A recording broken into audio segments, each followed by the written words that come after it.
Ce soir, dans la Tech Zone, la Polynésie a participé pour la toute première fois au Créaton, un défi pédagogique national. Le but, c'est d'imaginer un projet qui mêle éducation et numérique.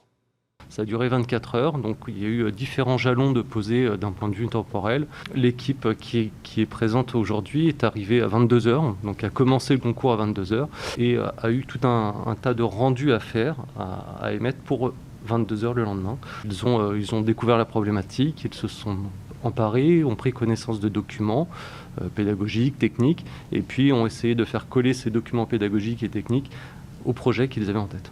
À l'issue de ces 24 heures d'épreuves sans interruption sur les 66 équipes participantes, 8 ont été retenues, dont un groupe du Fénois, les bâtisseurs. Ils ont imaginé une application, elle s'appelle MoiCap, et elle permet de révolutionner l'évaluation chez les collégiens.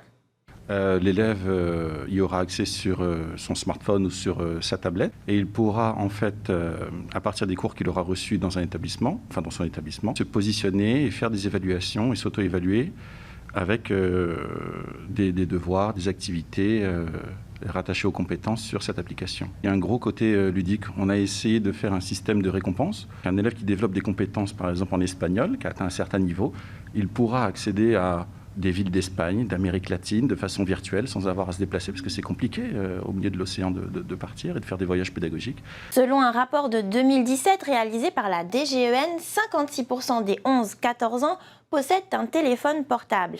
L'application est donc un très bon moyen de toucher à cette tranche d'âge. MoiCap s'utilise également hors connexion et elle a plusieurs objectifs: permettre un accompagnement personnalisé de l'élève, le rendre beaucoup plus autonome, mais aussi désacraliser le moment de l'évaluation. C'est pas un moment agréable, l'évaluation pour personne.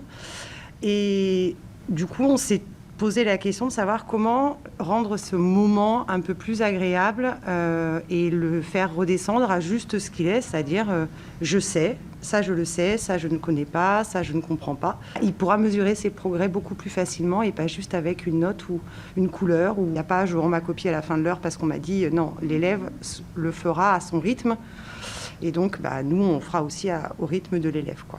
En juin, les enseignants du Fénois sont attendus en métropole pour une semaine d'accompagnement afin de faire évoluer leur projet. En attendant et faute de financement public, ils sont à la recherche de partenaires privés. Plus d'informations sur ce projet sur notre site internet www.tntv.pf.